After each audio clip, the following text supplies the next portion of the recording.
Welcome back, everyone. We're diving deep today, and get this, into the master key to success. Ooh, sounds intriguing. It is. We're going to unpack how the book says successful people think differently. And maybe pick up some practical tips along the way, all right? Absolutely. Yeah. Especially for those of us who love those aha moments. What I find really cool about this book is it's written like a conversation. Oh, interesting, like a dialogue. Yeah. Almost like eavesdropping on a coaching session, between a manager and this, success guru. I like that. Makes it more relatable, I bet. Totally. So principle number 1, and they hit you with it right away, defining a purpose. It's all about writing down your big, most important life goal. Okay, so not just dreaming about it? Nope. Putting pen to paper. Yeah. Making it real. Tangible. So bringing it into focus. Exactly. And the book actually cites psychological research, get this, saying anything the mind can conceive and believe, the mind can achieve. Interesting. It's like if you believe it, you can achieve it. Right. And they use Thomas Edison as an example. He didn't have a ton of formal education. Oh, really? Yeah. But his vision for his inventions, that's what they say, drove him to success. Makes you think belief is a pretty powerful force. And building on that whole belief thing, next up is the mastermind principle. Now that sounds kind of mysterious. I know, right? But it's basically about collaboration. 2 or more people working together, in sync, toward a shared goal. Okay, so you're stronger together. Exactly. You leverage each other's strengths. Even Henry Ford, the car guy, relied heavily on his wife's support early on. Makes sense. We all need someone in our corner. And it's not just moral support. The book gives some wild examples. Kate Smith, the singer, teamed up with Ted Collins, and boom, success. Wow, really? And then there's Edgar Bergen, the ventriloquist. Hit it big through his partnership with Charlie McCarthy, his dummy. A dummy? You're kidding. Nope. It's all about those connections. You've got your goal, your team. What's next? Principle number 3, the habit of going the extra mile. Not just working hard, but exceeding expectations consistently. Showing you're dedicated. Exactly. And they have this CCAM formula, quality plus quantity plus mental attitude. Okay, so it's a whole package. Yeah, those 3 things determine your value, they say. And this ties into career advancement, big time. Right, if you want to get ahead. You got to go above and beyond. Yeah. Now let's talk mindset. Principle number 4, applied faith.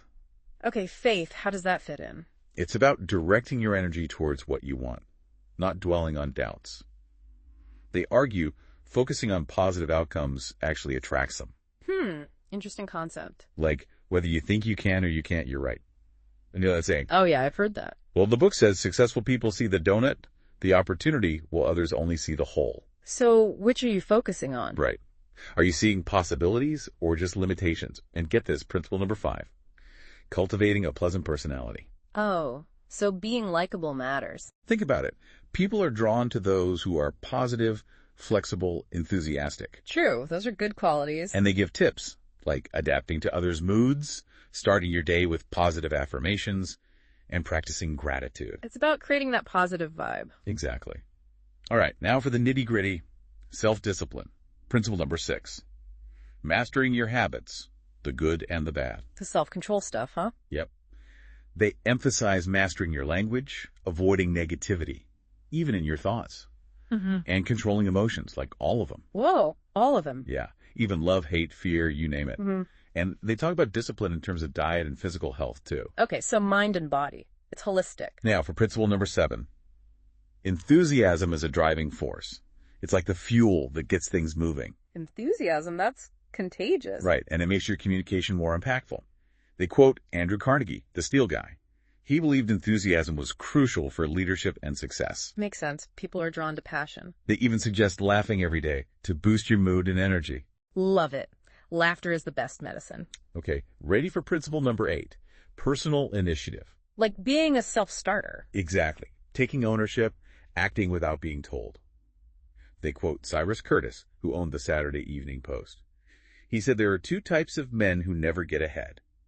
Those who can't do what they're told, and those who can't do anything else. So you gotta be able to both follow and lead. And they have tons of examples of people who took initiative, like F.W. Woolworth with his 5 and dime stores. Interesting. And W. Carlos, who built a successful insurance business from almost nothing. So taking that leap of faith. Which brings us to principle number 9, learning from adversity.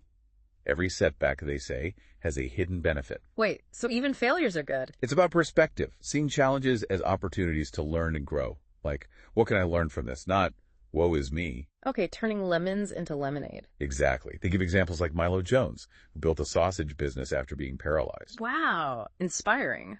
And of course, Franklin D. Roosevelt, becoming president despite polio. So, mindset, habits, action, it all matters. But principle number 10 takes it a step further. Creative vision and imagination. And it's not just about being artistic. Oh, so it's bigger than that. It's about envisioning possibilities. They talk about two types of imagination. Synthetic, combining existing ideas, and creative, tapping into your subconscious for totally new insights. So thinking outside the box. Yeah, like Edison's light bulb, Clarence Saunders' self-service grocery store, Piggly Wiggly, and Henry Ford's automobile. All started with imagination. Amazing how an idea can change everything. Now get ready for principle number 11, precise thinking.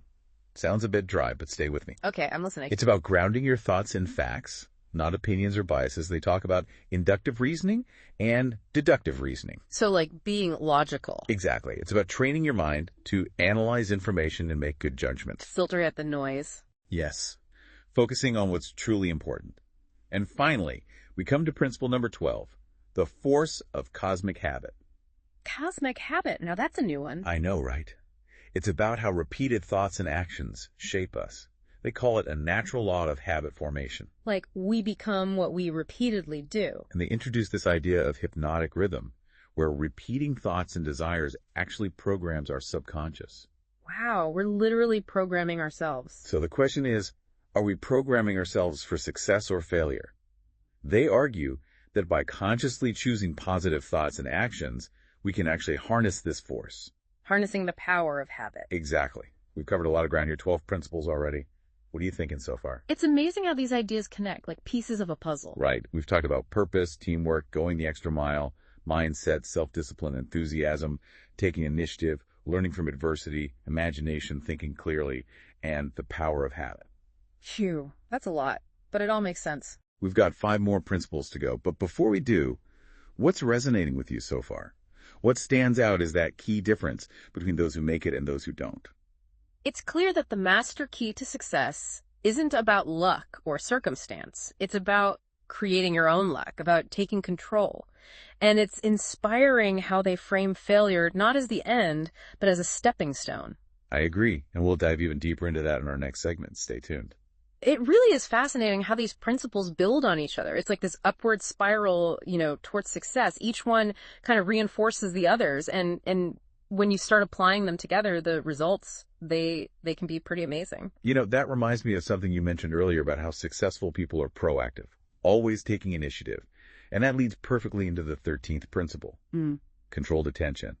It's all about focusing your mental energy on your goals. And like avoiding distractions, the things that can easily throw you off track. Think about it this way. You only have so much mental energy each day, right? So controlled attention is about making a choice. You're consciously directing that energy towards what really matters, instead of letting it get scattered by worries, distractions, or all that negativity. It's like training your mind to be a laser beam, not a flashlight. Yeah. Focusing on what you want to achieve, not getting sidetracked by all the shiny objects along the way. Exactly. And that ties in really well with principle number 14, teamwork.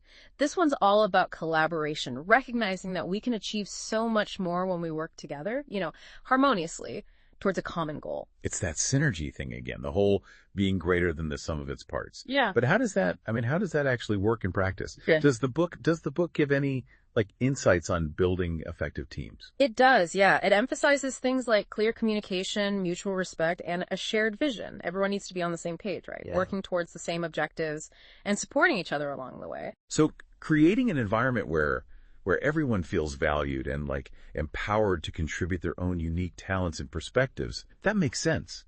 I mean, when people feel like their contributions matter, they're more likely to be engaged, committed to the team's success, which, if I remember correctly, also ties back to that mastermind principle, building those strategic alliances, leveraging the collective wisdom of the group. You got it. It's all connected. And that interconnectedness, it's a key theme in the next principle too.